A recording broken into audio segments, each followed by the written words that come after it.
Appreciate you checking out this video. Before I continue, I want you to go to theultimatejetguide.com, where I've put together a full guide for jet buyers like yourself. That's another great example, because if you haven't been in the industry long enough and somebody says, go find me an airplane, it's like, oh my God, of course. Yeah.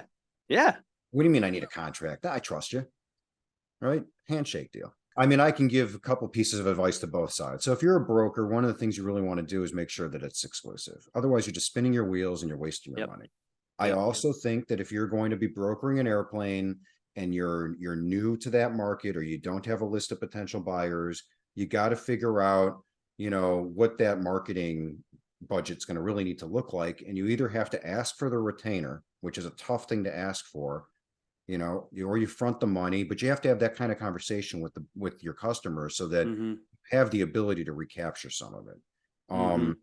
And that will alleviate a lot of the needs to want to go back to the trough for more and more and more when the deal's already been cut.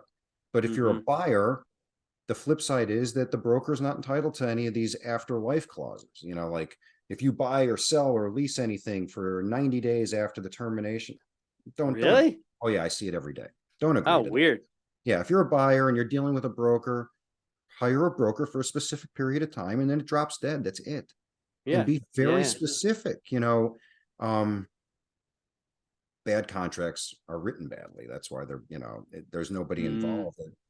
Is it worth it to spend the money on a lawyer up front? Yeah, especially if it's a couple $1 million asset. I mean, that relationship is being established, and that's basically the rules of the road. I'm not talking about the aircraft transaction. I'm just talking about the relationship between the broker and the potential buyer.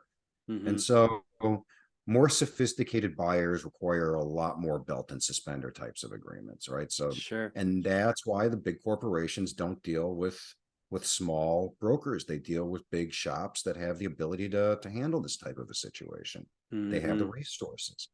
And so, and again, it's going to really limit, the type of aircraft. But the best piece of advice I can give a buyer, is really make sure that the broker has a contract, because these handshake deals, that's what really bites everybody in the butt at the end of the day, and I'll see buyers do it all. They're nice guys. You want to do business with them. They're looking for, a king or whatever. I mean, it's harmless, but then you got 50 guys that have all worked their tail off for this guy, and they're all entitled to something. It's his fault, if you ask me. So the buyer really needs, pick one, hire them. Don't pick 5 and put them up against each other. That's the worst thing in the world. What happens? Well, it hurts. It does. It happened to me all the time. What do you mean there's somebody else working for you? Why did you bother? And it hurts the value, because then all of a sudden, if there's King Airs on the market, let's say, and that one seller is getting calls from 5 different people, it's like, wow, 5 guys like my plane. It must be worth a lot. And now now the buyer's screwed. That's exactly it. And you'll find too that it's never a buyer for like a routine airplane that there's 2,000 of, right? It's always something that's super special. I want a 13.5 passenger King Air B200 that was made in, with red paint. It's like, there's one out there, he knows it. And now all these guys call him, and this guy's going home at night and he's like, can you believe how many people want to buy my airplane?